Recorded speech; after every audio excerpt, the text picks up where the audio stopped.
잠시 기도하겠습니다. 우리에게 참 자유를 주신 하나님 감사합니다.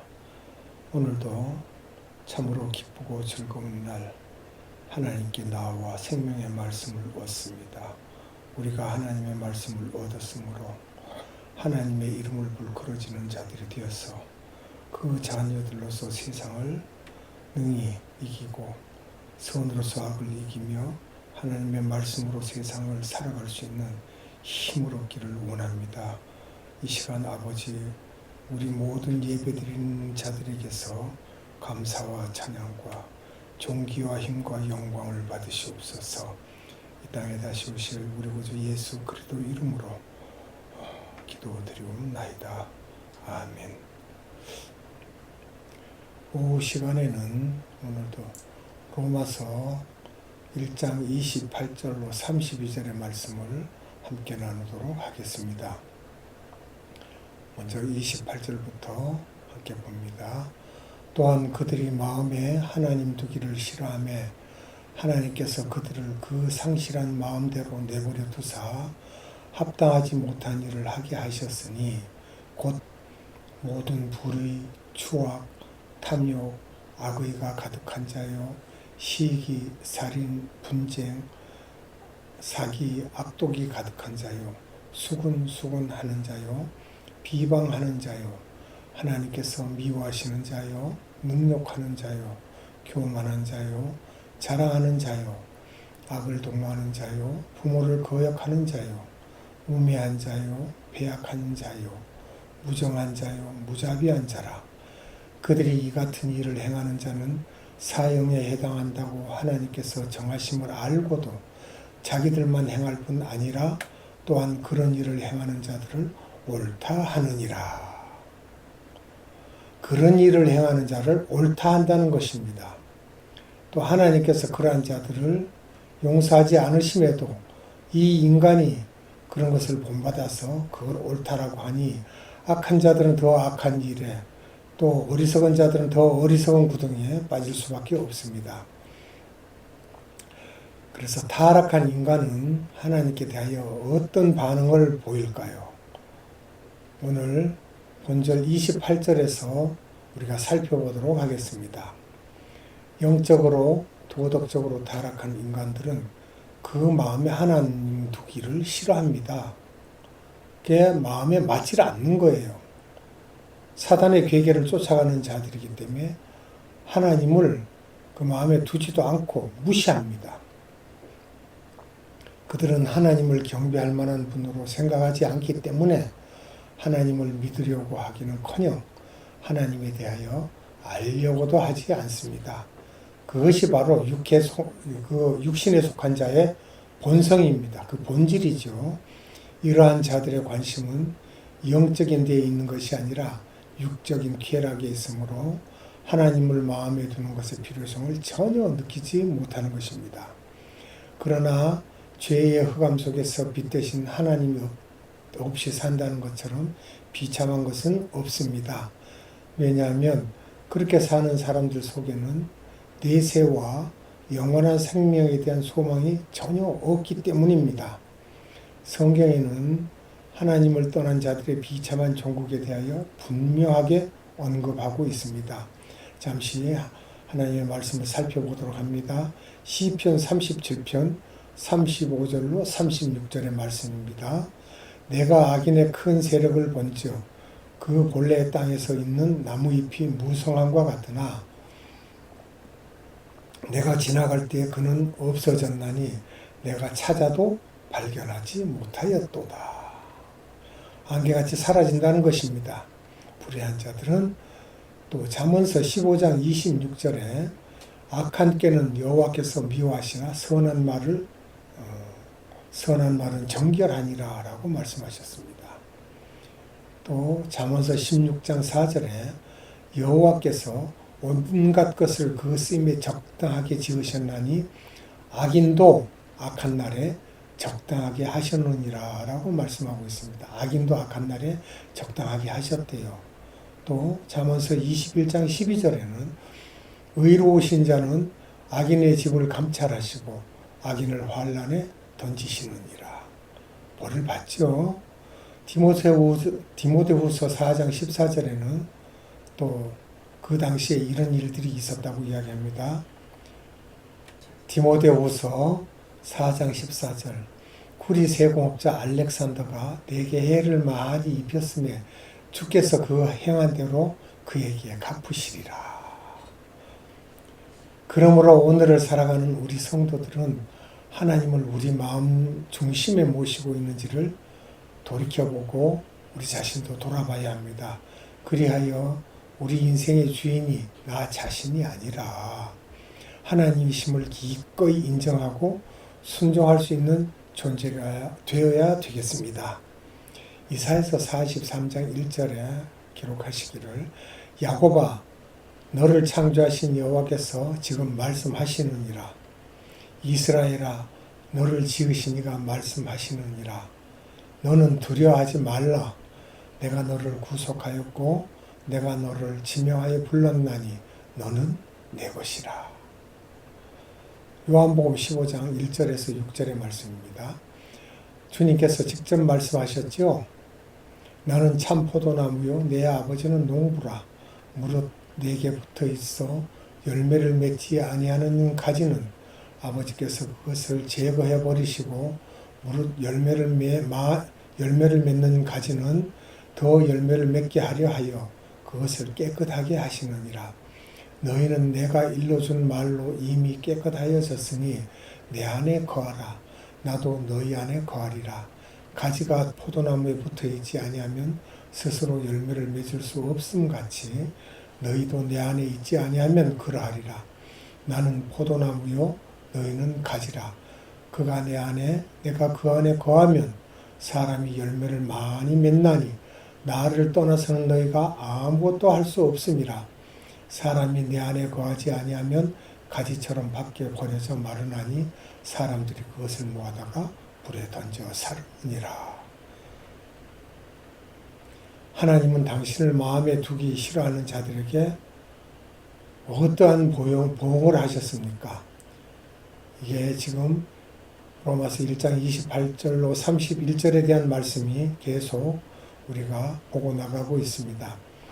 하나님께서 진리를 부정하고 하나님을 마음에 두기를 싫어하는 사람에게 그에 상응하는 보응을 하셨는데 곧 저희를 상실한 마음대로 내어버려 두사 합당치 못한 일을 하게 하신 것이라고 말씀하십니다. 여기서 상실한 마음이란 옳고 그름을 분별할 수 있는 도덕적 판단력이 마비된 상태를 말하고 있습니다. 따라서 그들은 양심의 거리낌도 없이 온갖 부도덕한 죄악을 저지르게 되는 것이죠. 29절 이하에 열거된 많은 악의 목록에서 어떤 조직적인 분류를 찾아내 보려는 시도는 인위적이므로 삼가는 것이 바람직합니다. 사도 바울은 단지 자기가 접촉하고 있는 사람들의 여러 가지 삶의 형태를 관찰해서 생각나는 대로 자유롭게 나열하는 것일 뿐입니다.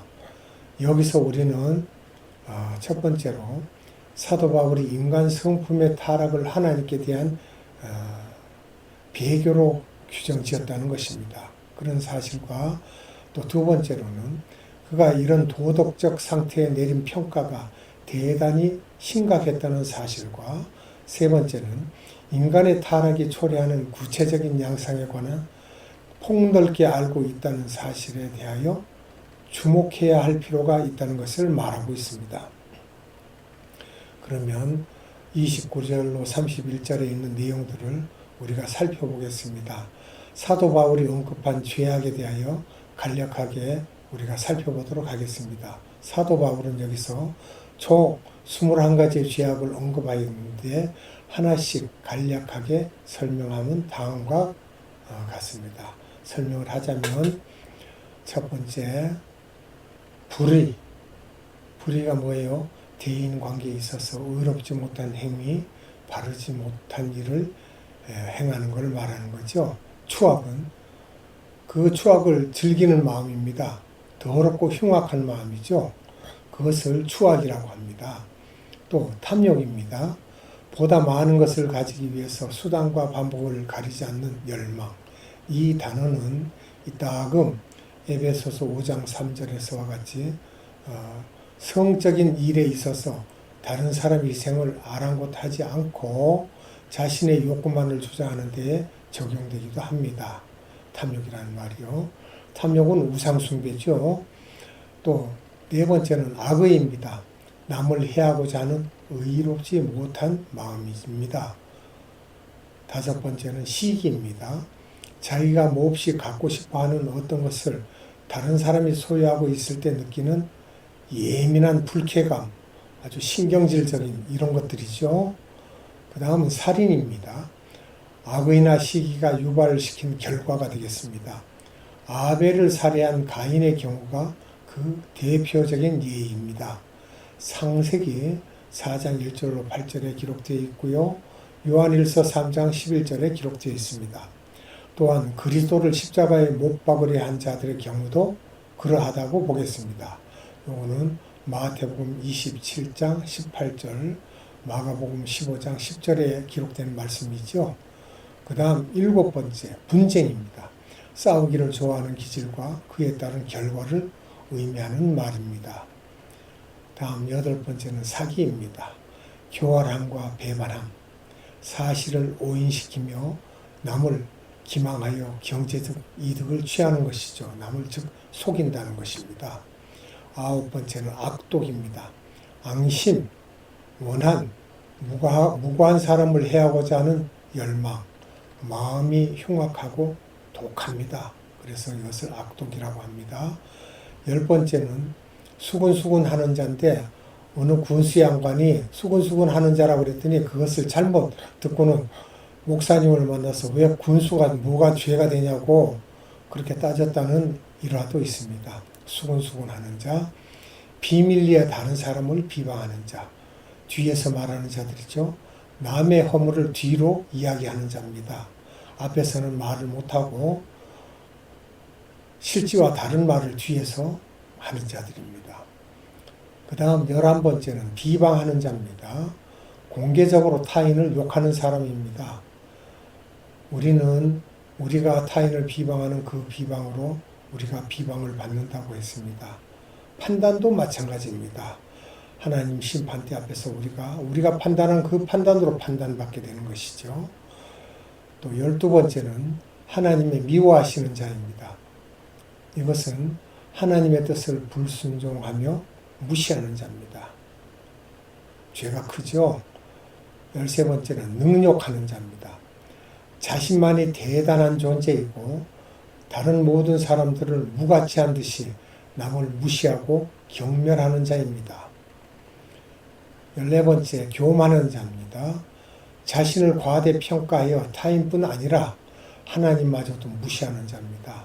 이 사람은 참 돌맞아 죽을 자들이죠. 15번째, 자랑하는 자입니다. 교만한 자는 항상 자기를 자랑하는 자예요. 고린도전서 13장 4절에 기록되어 있습니다. 또 16번째, 악을 도모하는 자. 다른 사람을 파멸시키기 위해 중상 노력하는 일에 쾌감을 느끼는 자. 마음이 짐승입니다. 얼굴이 철판입니다. 인면수심입니다. 이런 자들은. 다음 17번째는 부모를 거역하는 자라고 했습니다. 불효자지요. 출애굽기 20장 12절, 레위기 19장 3절, 잠언서 20장 20절, 에베소서 6장 2절에 기록된 내용들을 확인하시면 알 수 있습니다. 또 18번째는 우매한 자에 대한 말씀이 있습니다. 영적 감각이 무뎌져서 하나님의 말씀을 도무지 깨닫지 못하는 자입니다. 우매한 자. 오히려 이 우매한 자를 잘못 만나면 곰 만난 것보다 더 심하게 다칩니다. 19번째, 배약하는 자. 야속을 멋대로 파괴하는 불성실하고 무책임한 자로 신뢰할 수 없는 자들이죠. 시편 74편 15절에 기록되어 있고요. 시편 78편 57절, 또 시편 119편 158절에도 배약하는 자에 대한 내용이 있습니다. 20번째, 무정한 자입니다. 무정한 자. 그 마음속에 그리스도의 사랑이 없는 자입니다. 전혀 사랑이 없는 자들이고 어리석은 자들이죠. 사람을 다치게 해놓고도 그것을 가책을 느끼지 못하는 자들입니다. 21번째, 자비롭지 못한 자인데 무자비한 자라고 하죠. 무자비한 자. 자비롭지 못한 사람, 잔인한 사람, 냉혹한 사람을 의미하는데 선한 사마리아인의 비유에 나오는 강도와 제사장, 레위인 등이 모두 이 부류에 속합니다. 누가복음 10장 30절로 37절을 보면 강도 만난 자들, 그것들을 그냥 지나치는 자들이 나옵니다. 이런 것들을 레위인들이 제사장임에도, 왜냐 그러면 성전으로 들어갈 때는 부정한 것을 보면 안 되니까 피해 간다고 하지만 성전에서 여리고로 가는 길입니다. 그러니까 제사를 다 드리고 여리고로 가는 길에는 남을 도울 수가 있어야 되는데 돕지 않습니다. 다 그 도둑만나 죽게 된 자를 내버리고 하는 무자비한 자들입니다. 우리가 영적으로 나태해지면 이러한 죄악들이 우리 마음속에 침투해 들어옵니다. 그러므로 우리는 늘 깨어서 말씀과 기도로 무장하고 하나님을 신령과 진정으로 섬기는 자들이 되어야 되겠습니다. 마가복음 14장 38절에 시험에 들지 않게 깨어있어 기도하라. 마음에는 원이로되 육신이 약하도다 하시고 그랬을 때가, 우리가 마음은 기도해야지 그러면서도 육신의 행위에 따라 행동할 때 기도를 놓칩니다. 그래서는 안 된다라고, 육신이 약하다고 질타를 하십니다. 요한복음 4장 24절에 하나님은 영이시니 예배하는 자가 영과 진리로 예배할지니라. 우리가 예배 전에 꼭 선포하는 말씀이지요. 에베소서 6장 10절로 18절의 말씀입니다. 끝으로 너희가 주 안에서와 그 힘의 능력으로 강건하여지고 마귀의 괴계를 능히 대적하기 위하여 하나님의 전신갑주를 입으라. 전신갑주요. 우리의 씨름은 혈과 육을 상대하는 것이 아니요 통치자들과 권세들과 이 어둠의 세상 주관자들과 하늘에 있는 악의 영들을 상대함이라. 그러므로 하나님의 전신갑주를 취하라. 이는 악한 날에 너희가 능히 대적하고 모든 일을 행한 후에 서기 위함이라.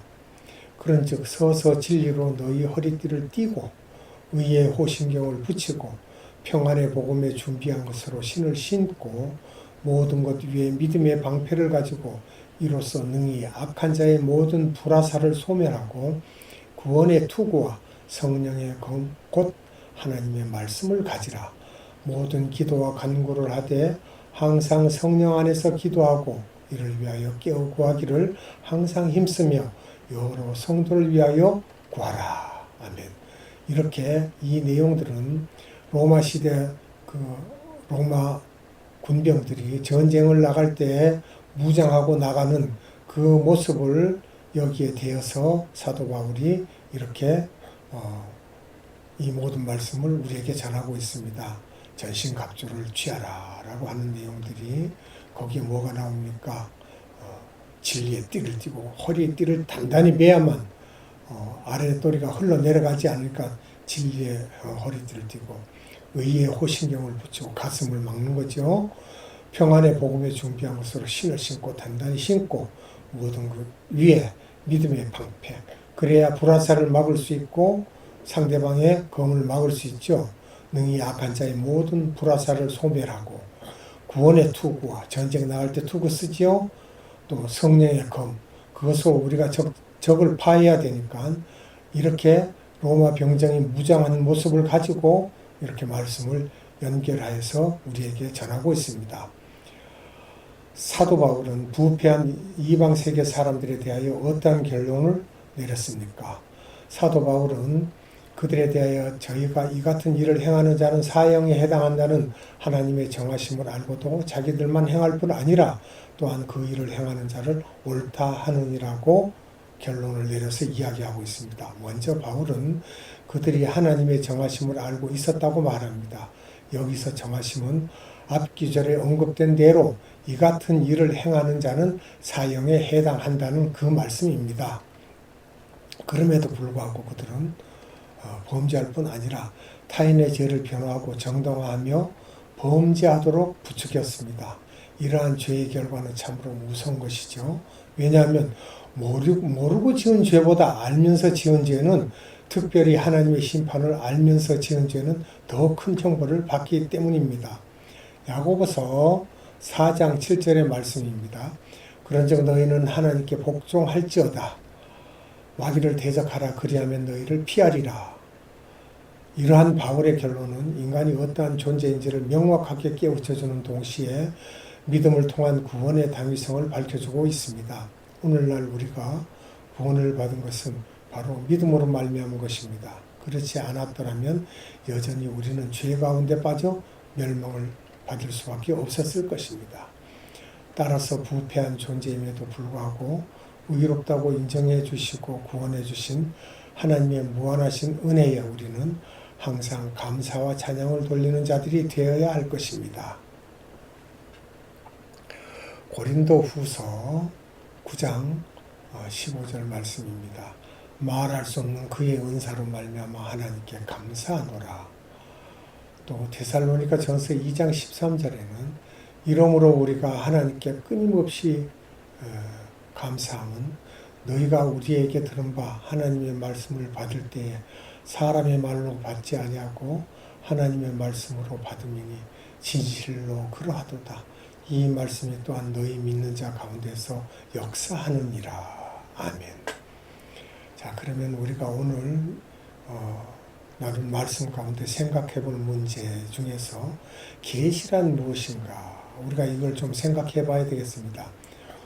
우리는 종종 신학자들이 목사들로부터 기독교와 유대교는 철저히 하나님의 계시에 입각한 종교라는 말을 듣습니다. 그렇다면 여기서 말하는 계시란 무엇입니까? 그것은 곧 하나님께서 자연이나 인간의 양심 또는 성경이나 그 밖에 특수한 매개체를 통하여 인간들에게 하나님 자신 및 인간을 위하여 가지고 계신 자신의 계획을 알려주시는 것을 의미합니다. 그런데 우리는 이러한 하나님의 계시를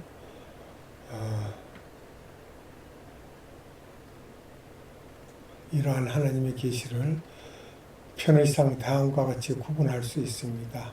첫째, 하나님의 계시가 우리들에게 전달되는 방법 또는 매개체에 의해 자연 계시와 초자연적 계시로 구분되겠습니다. 여기서 자연 계시란 하나님께서 창조하신 천지 만물이나 방법 또는 하나님께 대한 지식을 얻을 수 있게 하는 것을 뜻하고 있다는 것이죠. 그리고 초자연적인 계시란 하나님께서 꿈이나 환상, 직접적인 현현 또는 성경 등과 같은 초자연적인 방법을 통하여 자신을 계시하는 것을 뜻하고 있습니다. 이것은 마태복음 1장 18절로 24절을 참조하시면 되겠습니다. 둘째, 전달되는 계시 내용에 따라 일반 계시와 특별 계시로 구분될 수 있습니다. 여기서 일반 계시란 하나님 자신의 신성과 영원하신 능력 등을 사람들에게 나타내시는 것을 의미합니다. 그러나 특별 계시란 죄악으로 인해 죽을 수밖에 없는 인간을 구원하시려는 하나님의 계획과 이와 관련된 지식을 전달해 주시는 것을 의미합니다. 말할 것도 없이 이것은 요한복음 3장 16절과 17절이죠. 한편 이상과 같은 구분에도 불구하고 우리는 자연 계시와 일반 계시만 자연 계시와 일반 계시란 말을 교호적으로 쓸 수 있는데 그 까닭은 서로가 불가분의 관계를 지니고 있기 때문입니다. 오늘은 여기서 말씀을 맺기라고 다음은 로마서 2장으로 여러분들에게 말씀을 전하도록 하겠습니다. 기도합니다. 하나님 감사합니다. 인간이 세상에 살면서 가진 불의를 행하고도 그것이 옳다 하고 사는 이 세대가 되었습니다. 우리의 잘못된 세대를 하나님 보시고 그 죄를 사하시고 용서하여 주시옵소서. 하나님, 믿지 아니하는 자들이야 말할 것도 없거니와 믿는 자들 가운데서도 혹여 저들의 미혹에 빠져서 그릇된 길로 달려갈 때 하나님의 생명의 말씀을 잊지 않게 하시고 하나님의 말씀을 준수하며 살아가는 그러한 믿음이 있는 자들로 하나님은 굳건하게 지켜주시고 세워주시옵소서. 오늘도 우리에게 생명의 말씀을 허락하신 아버지 하나님께 모든 감사를 드리옵고 이 땅에 다시 오실 우리 구주 예수 그리스도 이름으로 간절히 기도드리옵나이다. 아멘.